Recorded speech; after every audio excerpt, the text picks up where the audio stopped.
Depuis le 17 septembre dernier, une nouvelle série coréenne a vu le jour et s'il y a bien quelque chose qu'on peut dire, c'est qu'elle ne laisse personne indifférent. On a tous entendu parler de près ou de loin de Squid Game et à moins de vivre au fond d'une grotte et privé de tout contact social, on a tous entendu parler de cette série à succès qui s'est presque invitée de force dans nos maisons. En l'espace de quelques jours seulement, cette série est devenue numéro 1 sur Netflix dans plus de 90 pays. Tout le monde en parle et le phénomène est devenu complètement viral.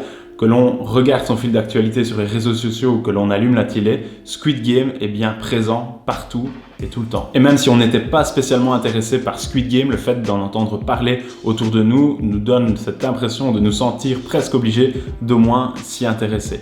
On veut être dans le coup, on veut faire partie de la discussion, mais aussi on veut se construire son propre avis critique sur cette série qui est idolâtrée par certains et détestée par les autres. Quelques semaines après sa sortie, une chose est sûre, c'est que son succès est fulgurant, mais aussi planétaire. Tant au niveau de la presse où les critiques sont plus ou moins assez bonnes dans la plupart des cas, qu'au niveau de l'audience, une véritable armada de fans se sont pris d'admiration pour cette nouvelle série. Alors sur la toile, ça s'affole, mais aussi en dehors de la toile, Squid Game fait des ravages.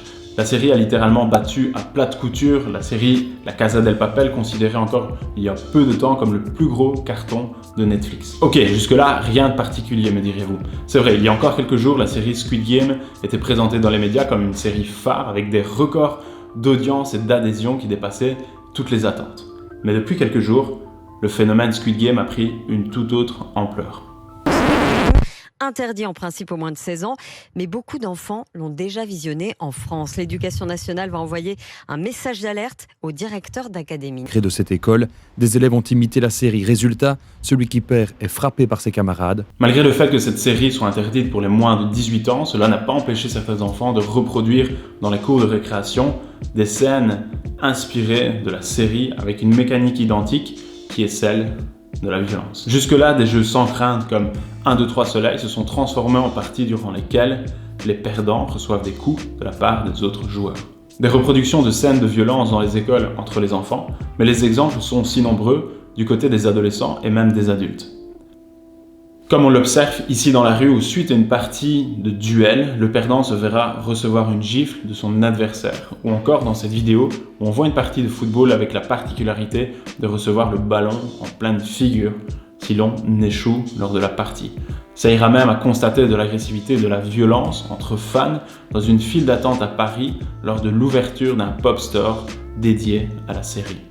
Face au premier incident constaté dans une école, les réactions s'enchaînent et s'ensuivent plusieurs initiatives visant à mettre en garde les parents du caractère violent de cette série.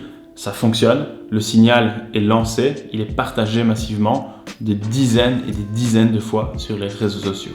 Mais est-ce que réellement le parent peut agir et éviter que son enfant ne soit face à cette série? Est-ce qu'on peut éviter également l'entrée de Squid Game dans nos écoles? Et surtout, comment nous pouvons agir et y faire face? C'est ce que nous allons essayer de comprendre et de décrypter dans cette vidéo, mais juste avant de débuter, je vous invite à liker cette vidéo et à me mettre en commentaire vos éventuelles pistes de solutions pour lutter contre les effets pervers de cette série Squid Game pour nos jeunes.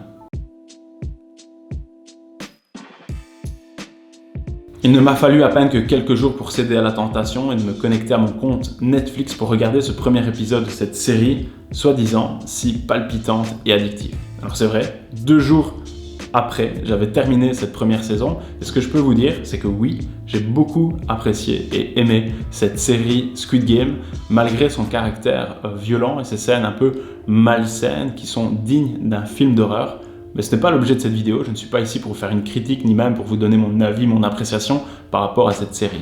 À mon sens, la violence de cette série n'est pas le problème principal. Des séries violentes, il en existe beaucoup, il en sort pratiquement une nouvelle chaque semaine et ce n'est pas pour cette raison que chaque série se retrouve jouée, simulée dans des cours de récréation avec des gestes violents qui accompagnent les scènes reproduites de ces séries. On entend dire que c'est la faute des parents et qu'ils ne doivent pas laisser leur enfant regarder cette série. On a entendu dire aussi que c'était la faute des surveillants et qu'à eux seuls dans les cours de récréation, ils devraient éviter tout type d'incident. Je ne suis pas d'accord avec ces accusations et laissez-moi dans cette vidéo vous expliquer pourquoi. Les parents ne sont pas responsables de l'incident qui s'est déroulé dans cette cour de récréation de l'école d'Herculine. Par contre, chaque parent a une responsabilité individuelle de laisser ou non son enfant face à ce type de série qui est reconnu pour son caractère violent. Pour rappel, Squid Game est interdit aux moins de 18 ans et c'est vraiment la violence qui est une fonction principale de cette série. Netflix a même fait le choix dans son résumé d'employer des mots de violence et parler aussi d'enjeux mortels. Alors oui, braver l'interdit est certainement une tentation présente chez de nombreux enfants et peut-être qu'une partie d'entre eux sont parvenus à visionner cette série en cachette de leurs parents. Mais pensez-vous que c'est la plupart des enfants? Alors moi personnellement, je ne pense pas. Mais partant de ce constat, comment se fait-il que Squid Game ait-il pu s'introduire au sein des écoles et dans les cours de récré? Alors en faisant quelques recherches, je suis tombé sur un tas d'éléments très intéressants que je vais vous partager dans cette vidéo et qui pourraient bien expliquer en partie ce phénomène. Je pense personnellement que la série Squid Game est très minime en termes de cause et n'explique pas réellement le passage de la série vers l'école. Pour comprendre ce saut entre la maison et les cours de récréation, je pense plutôt qu'il est intéressant de s'intéresser au côté univers étendu de Squid Game. Car oui, Squid Game est une série, mais il y a aussi des jeux vidéo adaptés de la série, dont un jeu très populaire chez les plus jeunes qui s'appelle Roblox. Il y a des dizaines de vidéos qui traitent du sujet sur YouTube et qui ne sont pas protégées d'accès pour les mineurs d'âge, où il y a encore des adaptations de la série avec des animés tout aussi violents que la série. Et il y a même des vidéos connues sur TikTok. Et TikTok, on le sait, c'est le réseau social favori des plus jeunes. Alors si on veut protéger nos enfants de Squid Game, il faut certes qu'ils ne regardent pas la série, mais cela supposerait aussi qu'ils n'aient plus accès à leur téléphone, à leur tablette ou encore leur ordinateur. La solution extrême serait de couper court à beaucoup de sources d'informations et de distractions pour les enfants. Alors cette solution elle est très radicale, mais elle me semble presque totalement impossible. Car à l'heure actuelle, il est devenu très compliqué pour les parents de mettre des garde-fous sur tout, tellement il y a de portes d'entrée numériques différentes. Et donc, veiller à ce que son enfant ne soit jamais en contact avec un élément de la série, peu importe sa forme, peu importe via quel média, ça semble presque impossible. Un autre élément qui pourrait peut-être bien expliquer les phénomènes de violence dans les cours de récréation se trouve dans le contexte de la série. Malgré le fait que la plupart soient coréens et qu'on ne les connaisse pas, chaque épisode de la série comporte un jeu pour enfants détourné en version horreur. Cela peut créer le flou chez les enfants. Ils pourraient penser que eux aussi sont des enfants et qu'ils ont bien le droit d'y jouer.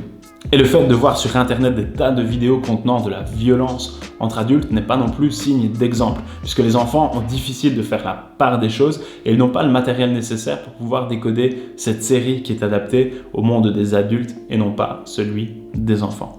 Mais alors, comment aider les enfants? Comment les aider à pouvoir prendre conscience des effets négatifs de cette série pour l'intégrité physique et morale des autres personnes?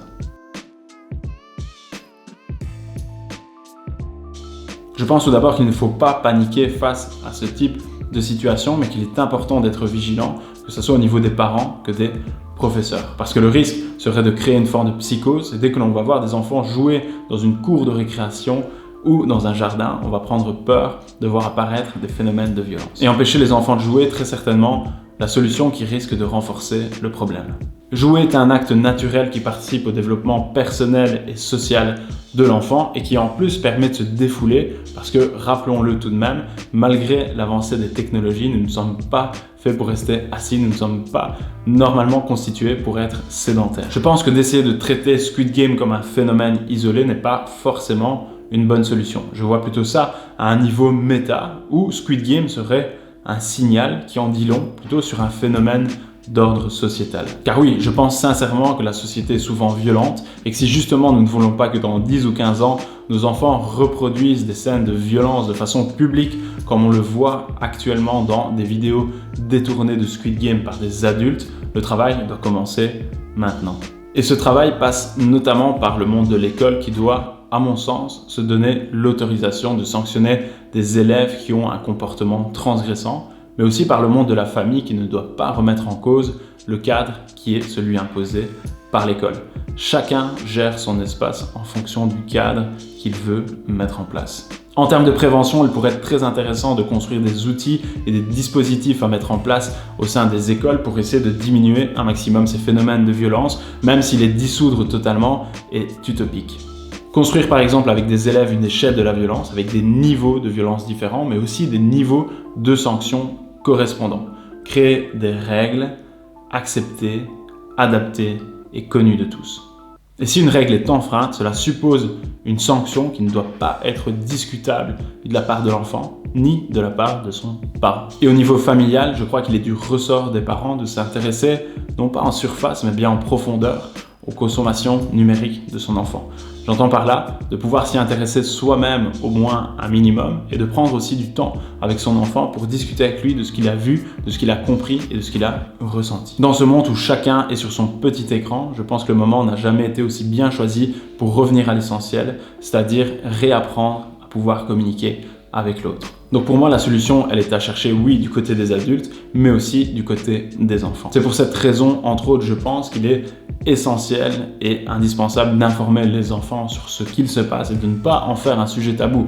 On peut utiliser Squid Game pour justement créer des groupes de parole, des ateliers philosophiques et comme je le disais précédemment, de créer des dispositifs pour justement essayer de lutter massivement et collectivement contre. Squid Game est devenu l'occasion non pas de faire du buzz en voulant faire des vues et du clic sur un sujet d'actualité qui finira d'ici quelques semaines par s'essouffler, mais bien l'occasion réelle de pouvoir repenser notre façon d'interagir, de communiquer avec l'autre et de faire société. Et je pense sincèrement que seul un faible pourcentage des parents sont d'accord de laisser leur enfant face à ce type de série s'ils connaissent la violence que cela suppose. Et même si c'est vrai, le monde change plus vite depuis l'arrivée des technologies, c'est à nous à faire l'effort nécessaire pour pouvoir s'y adapter et c'est à nous aussi de trouver des façons intelligentes et créatives pour pouvoir éduquer nos enfants. Voilà que cette vidéo touche à sa fin. Merci de l'avoir visionnée jusqu'au bout. N'hésitez pas à pouvoir interagir dans les commentaires. Je me ferai un plaisir de pouvoir y répondre et je serai ravi de pouvoir échanger avec vous. C'était Nico, coach scolaire et je vous dis à très vite. Bye.